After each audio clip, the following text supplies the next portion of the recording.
All right, welcome to today's explainer. Today, we're tackling a process in New Hampshire that's honestly a lot more complicated than it sounds, checking your driving credential status online. Picture this. It's the night before your absolute dream job interview. Everything is riding on a background check, but you suddenly realize, wait, am I completely sure my driving privileges are actually active?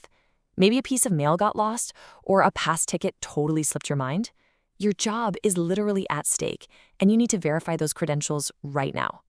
Well, let's dive into this and figure out exactly how to solve this problem.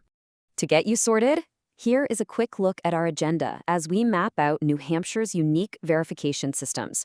1. The verification dilemma. 2. NH privacy laws. 3. Step-by-step online guide. 4. Commercial verification. 5. Troubleshooting. And 6. Resources and disclaimer. All right, Section 1, the credential verification dilemma. So if you're hoping for an instant, public-facing database where you can just type your name in and check your license status, you're going to hit a major roadblock in the Granite State. Unlike some other states, New Hampshire is bound by strict statutory mandates, specifically a law called RSA 260.14, which actually classifies motor vehicle records as completely confidential.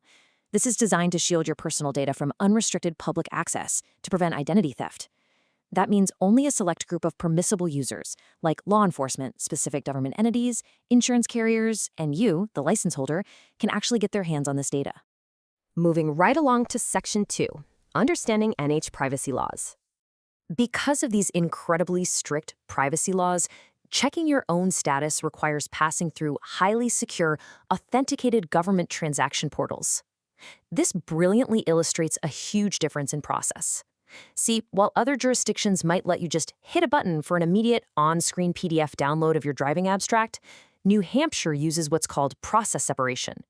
You request it online, sure, but the physical records are generated and dropped in the Postal Service to your mailing address on the very next business day. You really have to plan ahead for this. Which brings us to Section 3, our step-by-step online guide. Okay, so how do you actually check your status online? The absolutely crucial point here is choosing the right portal. We have the direct method, which uses the Online Motor Vehicle Record, or OMVR portal, and that's the one that mails you hard copy. Then we have the indirect method, using the Online Driver License Renewal, or ODLR portal. This one's kind of a workaround. It subtly indicates if your license is active by giving you an online transaction confirmation, or it just gives you a system lockout if there's a problem. If you go with the direct method, here are your steps. First, access that OMVR portal. Second, you have to enter your exact matching NH license and demographic details.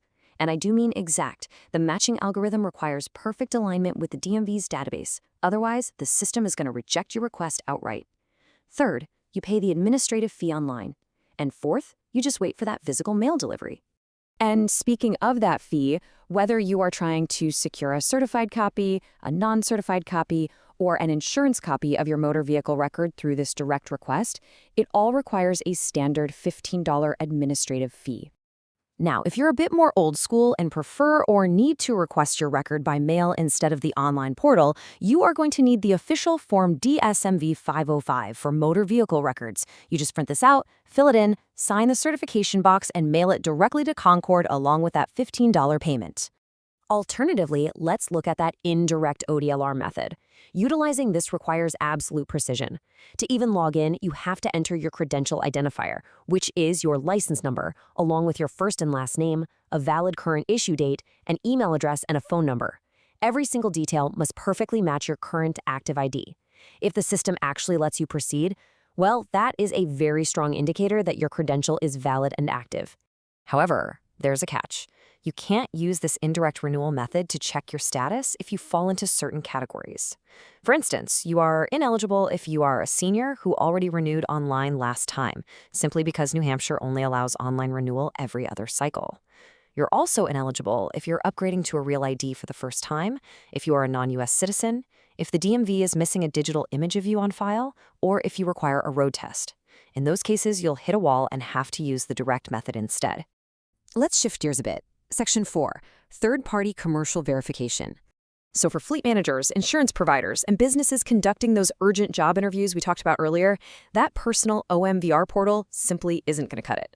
Corporate entities actually have to utilize specialized third-party platforms that are integrated with state networks, platforms like MVR Online or ForceSafe drivers. But because of those strict privacy laws, they absolutely require the driver's explicit, signed Fair Credit Reporting Act consent to access that confidential data. Once authorized, these checks reveal active restrictions and suspension histories, which is absolutely crucial to help employers mitigate risk and ensure compliance. All right, Section 5, Troubleshooting and Support. What happens when the online portals give you a system lockout message? Or maybe your temporary 60-day paper license is expiring and you haven't seen your permanent one in the mail yet? Honestly, navigating New Hampshire's multi-part forms, like that official DSMV 505 form, along with their incredibly strict matching algorithms, can sometimes lead to really frustrating errors. When self-service fails, making use of the DMV's targeted routing support system becomes incredibly valuable. You're going to want to keep these actionable numbers handy. The general customer service line is 603-227-4000. But if you want to bypass the general queue, call the Driver Licensing Bureau directly at 603-227-402 if your physical record never arrives or you just need a status check. If you are dealing with the suspension or SR22 compliance issues, call Financial Responsibility at 603-227-4010. They are at the desks Monday through Friday from 8 a.m. to 4:30 p.m. Oh, and here is a very common troubleshooting pitfall. Do not confuse the DMV portals with the OPLC registry. We see this all the time where people accidentally navigate to the state's professional licensure registry, which is actually meant for nurses, architects, and medical professionals, instead of the DMV's highway operating privileges portals. Always double-check you are on the right site. Finally, Section 6, Resources and Final Disclaimer. Getting a good handle on these specific pathways ensures you won't be caught sweating it out when a background check is on the line. But a crucial reminder here, state procedures, online websites, and privacy laws are continually evolving. What requires a $15 fee or a very specific paper form today might be totally different tomorrow. So always verify the most current requirements and digital security measures directly through official state channels, like the NHDMV website. Which leaves us with a pretty fascinating question to ponder regarding the future of our most critical personal credentials. As data security keeps tightening to protect us from identity theft, how is the balance between strict digital privacy and our modern need for instant verification going to evolve next? Think about it. Thank you so much for joining me for this explainer, and happy learning.